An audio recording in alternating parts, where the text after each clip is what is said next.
recently introduced three healthcare Yeah. bills, and Child Health Savings Account Act, Family Plus Healthcare Act, Health Savings Freedom Act. Why are these so important to you, and how will they increase a person's ability who doesn't have health insurance to afford it? So what we're trying to do is allow people as many options as possible to be able to pick and choose their healthcare plans or their healthcare needs based on their priorities and their family and on their budget. And we think, having that many opportunities, that many options to be able to spend money the way you want to spend it is the best way to go. So we're looking at the Child Healthcare Savings Plan, very similar to what people do when they're trying to put money away for their kids' college future, being able to do it for healthcare. So they can put money away when the kids are young so that it's actually able to increase in value, so that by the time they hit 18, they have some money to be able to spend on healthcare. So you're not seeing young adults get stuck in a rut early on in their career. There's also an opportunity with our second bill to be able to increase your health savings accounts so that people are putting money away before taxes are taken out of it, so you have more dollars to be able to spend on healthcare. And also allowing a little bit more flexibility to be able to pay for not just your immediate family, but also for your adult parents. Because we're finding a lot of people are stuck in between their career and then when they're able to get on Medicare. So you'll have a mom, for example, who is divorced or who has never worked before and finds herself a widow and can't get on anybody's health insurance. If she could get on her adult children's health insurance, that would be at least a way for her to be able to be covered before Medicare kicks in. So it's allowing more flexibility for working families, allowing them to put away money pre-tax so that their value of their dollars are actually being able to be spent in a wiser manner depending on their priorities. And do you have any bipartisan support for this? I would hope so. I mean, you look at healthcare, you'd think that options are important to everybody, that being able to have access and high quality at a price that they can afford would be nonpartisan. So I am looking on both sides of the aisle for support on this. I look at Republicans right now as being very proactive in finding solutions for healthcare. I know Democrats talked about it 2 years ago, but I haven't seen any solutions from them in the last 2 years. I haven't seen anything that would decrease costs. I see us increasing money in our debt, but I don't see people's healthcare costs going down. I don't see access being improved, and I don't see quality being improved. In fact, what I've talked to in our district from healthcare providers is the exact opposite. We had a healthcare roundtable not that long ago, and one of the doctors there was very frustrated. She said, I meet with my patients. I know their healthcare history.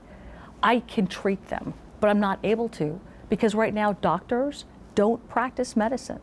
They are following protocol because they have gotten so many regulations now from the federal government that they don't feel that they can even practice medicine. They're not able to give the best treatment to their patients because they are stuck within this regulatory war. We can do more. We need to do more. I think Republicans are being much more proactive. I'm on the Healthy Futures Task Force, which is a group of Republicans that are looking for healthcare solutions so that hopefully when we take back the House in 2022, we'll be able to introduce these bills to be able to lower costs, provide better access, and provide better care for people. Let me ask you, Speaker Pelosi is coming to Dallas today. Yeah. She's holding a roundtable with people, I guess, regular citizens, and listening to them about their health care needs. There is a bill out there that did pass the House, I understand, in 2019 with 2 Republicans, and this was the lower drug costs, giving the Medicare the ability to negotiate with the drug companies like the VA has. Where are you on that issue? I always find it interesting when government wants to pick winners and losers. I think allowing insurance companies, to have control is the wrong way to go. I think allowing people to have more options is the better way to go. But I don't think that the federal government should be picking and choosing what kind of drugs that individuals take. I think that should be left within the doctor's purview. But I also think that when you start thinking about research and development, we don't want to be killing the research and development area of drug companies. I want them to be able to invest dollars in new drugs. And I think when you think about all of the drug companies across the world, where they're primarily new innovations are made, are right here in America. And there's a reason why. And I would hate to lose that disincentive where they are looking at new cures for things like cancer and heart disease and breast cancer specifically, because they don't feel like they're able to put those dollar investments into research and development. And so what do you suggest as the best way for lowering drug prices? I think opening it up. I mean, there's a lot of money that we spend right now with our National Health Institute. For example, if we're spending tax dollars on that kind of research and development, I don't think the private corporations should be able to act as if they had invested that. So making sure that you've got controls there. I think also looking at some of the monopolies that we've got on drugs and allowing more regulations to be lifted that allow the more drug companies to be able to have the generic and not be able to say, okay, because there's a little bit of play going on right now where you've had it for 10 years, they'll slightly change the ingredients and all of a sudden have another 10 years. Stop doing that. Stop playing those games. Pharmacies or pharmaceutical companies have absolutely had a monopoly on a lot of these drugs. That needs to come to an end. But if you're receiving dollars from NIH and they're doing the work, I don't think the private companies should be able to benefit as well. Let's change topics and talk about U.S. energy policy, because we've seen with the war in Ukraine, the United States banned the importation of Russian oil, as you know. And so I'm wondering now, what do you make of the Biden administration's effort to talk to Saudi Arabia, to talk to Venezuela, to talk to Iran about supplying more oil to get the prices down, as opposed to opening the rest of Keystone XL pipeline, increasing infrastructure and incentivizing the exportation of liquid natural gas, and lifting the moratorium on federal lands and offshore oil leases for drilling? I think it's too little too late. I think the Biden administration over the last year has tried to have this war with oil and gas within our own country. And I think what it's done is it's forced us now to be more dependent on foreign nations for our energy supply. I think that's been a mistake. From day one when the Biden administration canceled the expansion of the Keystone pipeline, that would have been an additional 800,000 plus barrels a day. And at a time when now we're forced to look at other companies, or other countries, to provide that delta. I mean, at a time we were looking at getting over 670,000 barrels of oil from Russia. We should never have been put in that position. And from day one, the Biden administration has basically had a war with the oil and gas companies. We have enough energy here within the U.S. to be able to provide not only for our own needs, but for other countries. And when we look at countries like Germany that are dependent now on Russian fuel, Russian oil, it should never have been like that. So I think it's way too little, way too late. The permitting process has been very difficult and very expensive, and there's no guarantees that the investment that they put in those oil wells right now, that they'll ever be able to see any kind of money to even pay back the investment that they put in. So I think the Biden administration has definitely had a war against oil and gas. The regulations that they have had over the last year, how they have been profiting foreign countries as opposed to U.S. companies.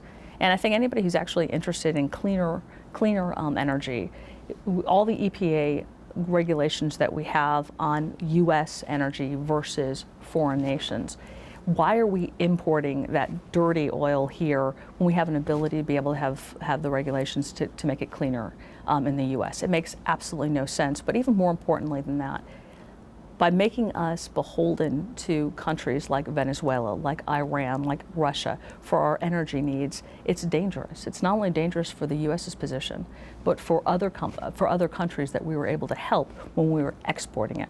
So there's 4 things that the Biden administration could do right now.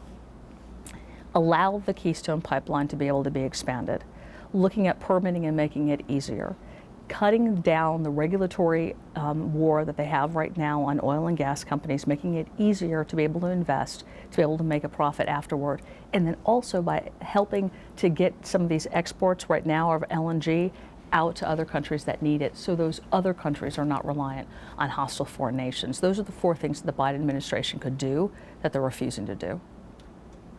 President Biden has tweeted, and I believe has said as well, that oil companies, we've seen the price of oil, a barrel of oil, go back down. Yeah. And so therefore gas prices should go back down. And also there's some discussion by Democrats about passing a windfall profits tax on energy companies, oil companies, et cetera. What's your thought on that? I think there's a lot of uncertainty right now in the future of what's going on in the world. I mean, our geopolitical climate right now is completely uncertain. We had the botched withdrawal from Afghanistan that has led to a lot of threats overseas, a lot of threats from the potential JCPOA action with Iran, looking at what's happening with Russia and Ukraine, and then potentially what's going on in China and Taiwan.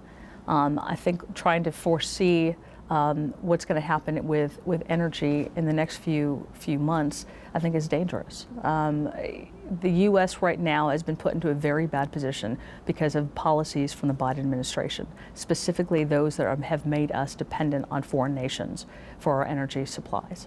So I think by allowing less regulatory wars on oil and gas companies would be one way, but this administration has attacked them from day one, and then does not want them to be successful in the future. They have made that very clear. Even with bills that we've passed from our transportation infrastructure bills, they have completely neglected the future of those companies, and now they expect them to be able to flip on a dime. Starting these pipelines now, you can't just do it in a day. It takes investment, it takes time, and it takes some kind of consistency, which we haven't seen in this administration. I did want to ask you one other question, and that was about a report from Axios that the Biden administration is preparing to end Title 42, yeah. which is the rapid expulsion of Yeah. migrants once they come in because of COVID. And so I wanted to find out what your thought is, because I was looking at the Border Patrol encounters, fiscal 22 versus fiscal 21. 802,638 encounters, fiscal 22 versus 392, about less than 400,000, same months. So what's your thought on all this? I think that when we're looking at the Biden administration, they have had an open door policy, an open borders policy. I think when you start thinking about from a Texas perspective, it is a border state. But at this point in time, every state in the union seems to be a border state. We're seeing increased fentanyl come in, which is one of the reasons why it's the #1 killer of American adults now under 45 is fentanyl. That's coming from China, but it's coming in illegally through our southern borders. You think about what's going on at the southern borders because specifically of Biden's policies. Getting rid of Title 42, getting rid of the Remain in Mexico policy, those were all done under the Biden administration. Why? To spite the Trump administration. For no other reason. They were warned what would happen months before they decided to change these policies, and they did it anyway. This is a planned, this is not naive from the Biden administration. They knew if they took away Title 42, they knew if they took away the Remain in Mexico policy, what would happen on our borders, that they would be flooded, unable to control them, and that's exactly what we've seen on a regular basis since day one of the Biden administration. Well, they haven't taken Title 42 away yet, but I would argue that they have not been using it effectively over the last year. I think that's been that has been proven. When they're not even testing, they weren't even testing for COVID down at the border. They admitted that they were not using that title effectively. I think even the administration would say that. They did not officially remove it, but they had not been using it effectively. But it can't last forever. I mean, the policy wasn't intended to last forever, right? Well, I would hope not. But, when we're still seeing it in the government, when you still have to wear a mask whenever you're on a plane, when you still have to show vaccination to get back into the country from places, I mean, the government is still taking this seriously. So, are we or are we not? Is it meant as a control mechanism for Americans who are here and nothing else? Is it just like a political theater?